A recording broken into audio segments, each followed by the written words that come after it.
You're watching World Insight. The program is coming to you from Beijing. I'm Tian Wei. Let's delve deeper now into the China-U.S. relations, especially about trade. After months of trade tariffs, there's finally a glimmer of hope. China and the U.S. inch closer to a so-called Phase 1 deal to ease tension. Both sides said substantial progress has been made, and the U.S. suspended a new wave of tariffs planned for October.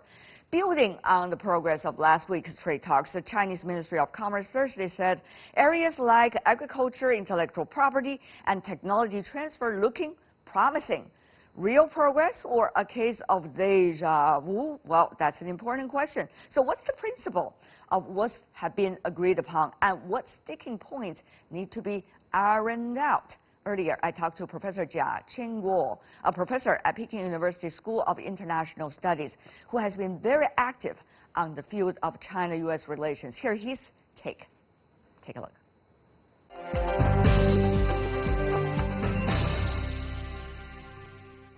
Professor Jia, even in the academic circle, some argue that the rational voices and the one who knows the history, the one who knows the real players, particularly from the U.S. side, have been sidelined by the rhetorical voices that is going on in that country. Now, as a Chinese scholar, what do you make of that? And do you think also China should learn a lesson as a result? Of course, both countries need to learn a lesson from the current situation. We should look at the relationship in an objective way. We should not let our imagination to replace the reality.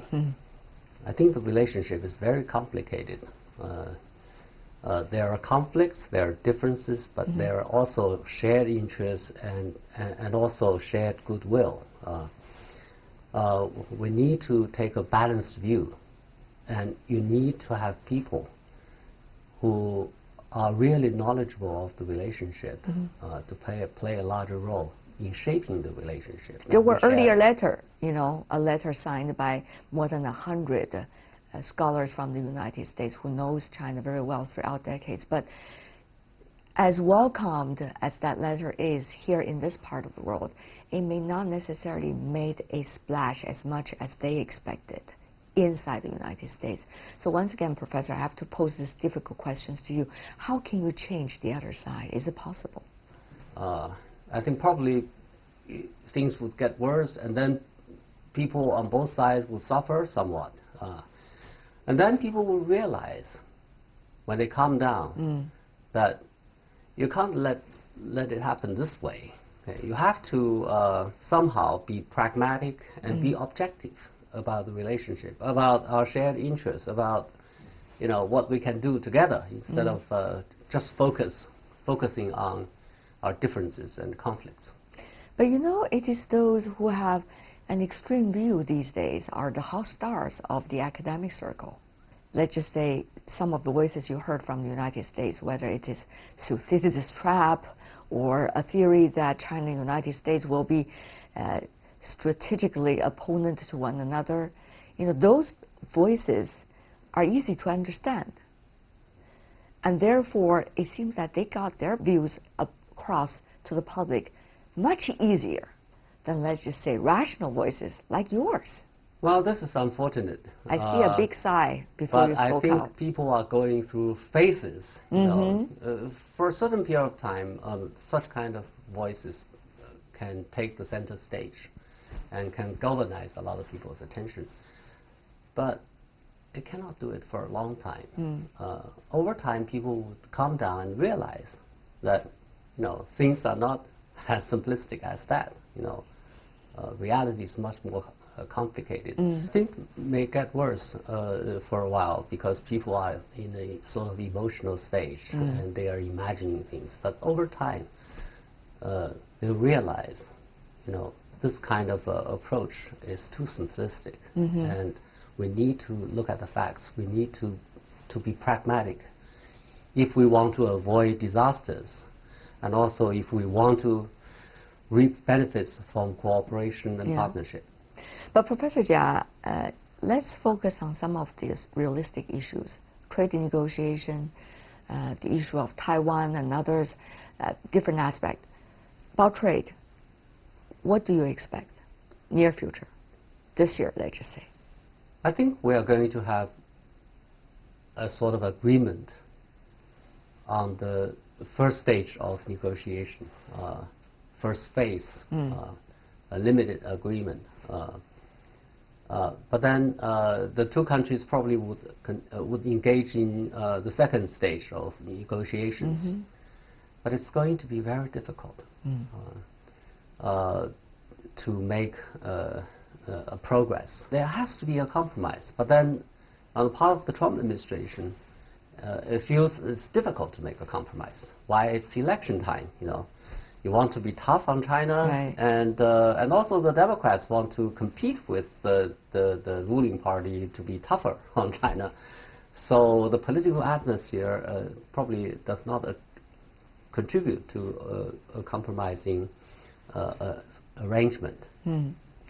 The other issues, for example, Hong Kong. Of course, we heard about the House of Representatives putting out some kinds of document over there and creating a lot of stir from this part of the world. Professor Jia, how will issues like this penetrate into the very important bilateral relations between China and the United States? Issues that should not be a bilateral issue. Well, the Hong Kong problem is very complicated. Exactly. And if you look at it very carefully, there are many reasons for the current protests, okay, and even violence. Okay. But the fact that it happens, you know, people look at it and they have different impressions. Yes. Okay. Americans look at this from a negative perspective. They exaggerate the situation. Actually, if you look at the Hong Kong police efforts to maintain order in Hong Kong, you know, they have been very restrained. Okay, now, probably no police in the world can be more restrained if they want to do a job of maintaining maintaining order. Okay. I think probably people in Washington should calm down and think about and look at the situation in an objective way. Okay. And the other thing is, what if the bilateral relations getting worse, the negative impact that will be felt on many other areas, Taiwan issue included, one of the most sensitive ones? The Taiwan issue has been the most sensitive issue in China-U.S. relationship for a period of time during my Jewish period, because the two sides accept the one China, some kind of arrangement. And then the relationship was quite good, so that became a relatively minor issue in China-U.S. relationship. But now this issue is coming up because the Taiwan problem is quite dynamic. And also because people in Washington are looking at the Taiwan issue from a different perspective. They're thinking China is a problem, so they exaggerate the Taiwan problem as well. The Congress has passed a lot of legislations on Taiwan. To China, you know, this is a severe infringement of China's sovereignty. So it's you know, coming up as to the center in a way. Especially with the local election coming early next year. Right. So the administration people have been saying that our policy has not changed. But the problem is, you know, given all these developments, people are wondering whether, you know, the administration would do something in that regard. So it is potentially a very threatening issue.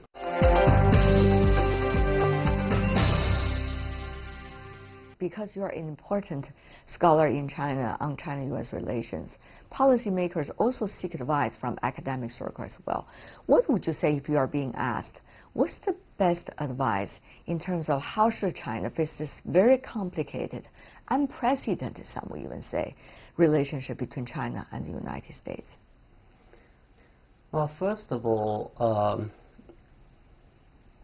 you know, China probably should respond according to its own interests and pace, rather than just being dragged into issues. Yeah, being driven into some kind of response.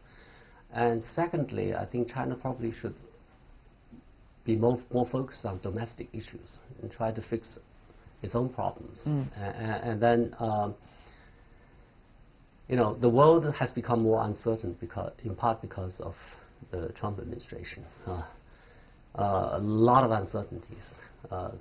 China should continue with its reforms and open policy to use the certainty of reform and openness to respond, to address the problem of uncertainties. Do you think, as some say, the interactions, the phenomena related to the current U.S.-China trade consultations are also likely to be some of the major characteristics of U.S.-China relations for the long term to come? Do you see that way? In other words, it's a testing ground about how the two countries will act and interact on their own and between one another. I think definitely the current interaction between China-U.S. relationship would have an impact on the long-term development of the relationship. But I also want to point out that the Trump administration is a very different U.S. administration. It's very untraditional, okay? And its policies are very out of the mainstream in the U.S. context.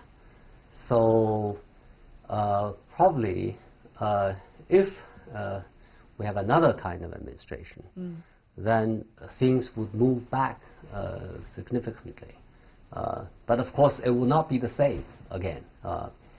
But I think U.S.-China relationship ultimately would be some kind of result of the interaction with the new kind of administration. I think the current situation is a sort of aberration in the relationship. Professor Jia, now, over the 40 years China-U.S. relations, there have been many inspiring role models. And we heard how people built the relationship from nothing to embarking this relationship on a totally new track.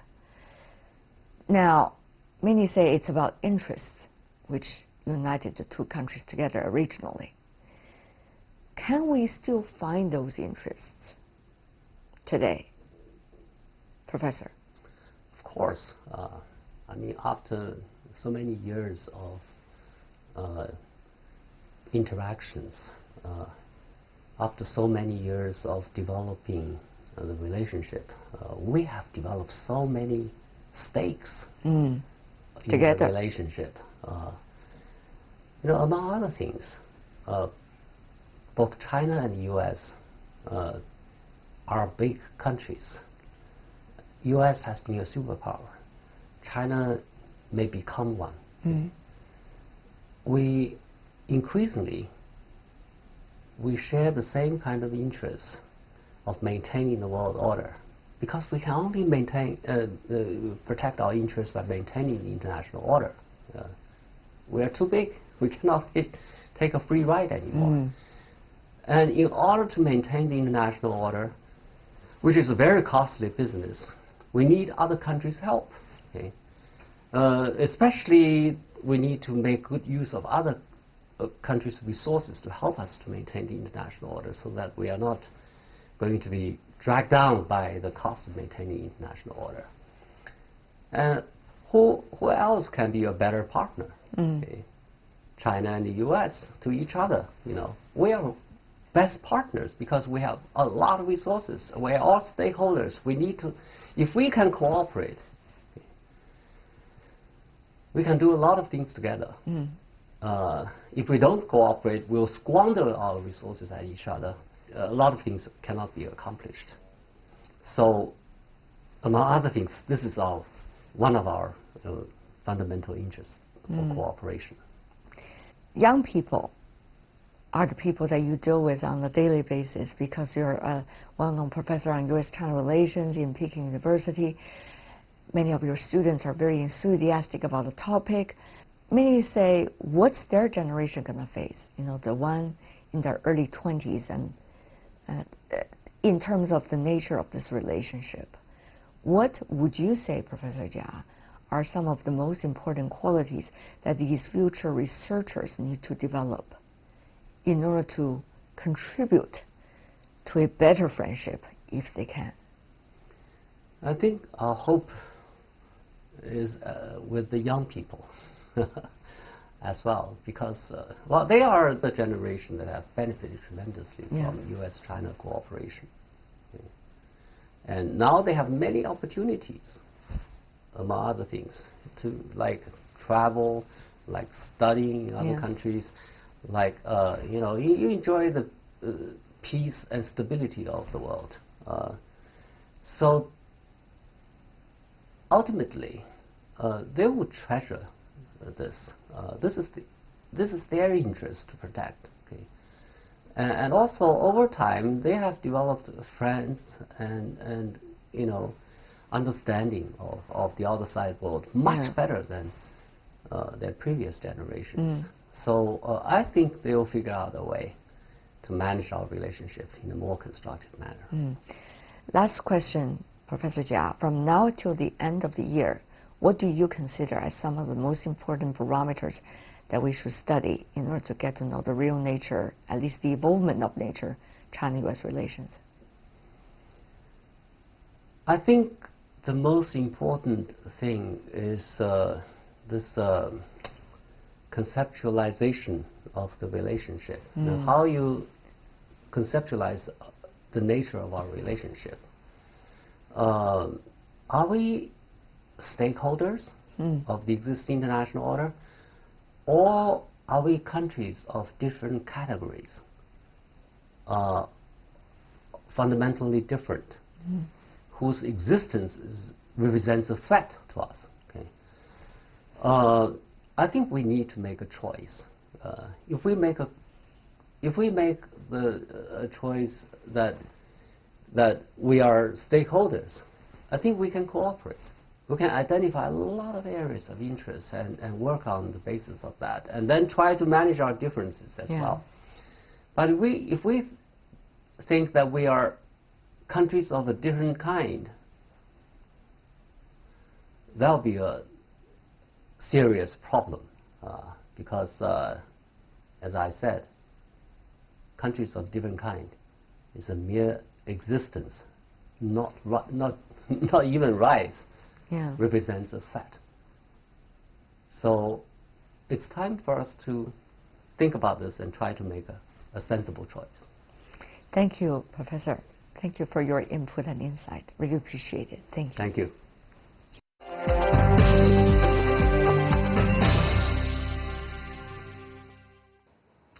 And that's all the time we have for today. If you'd like to see more, try to find us World Insight CGTN into your search engine, or check out our YouTube channel. You can also follow us on Twitter, Facebook. And with me, Tian Wei here, and the whole team of World Insight. Thanks for watching. Tune in again next time for more insights across China and around the world. Good night.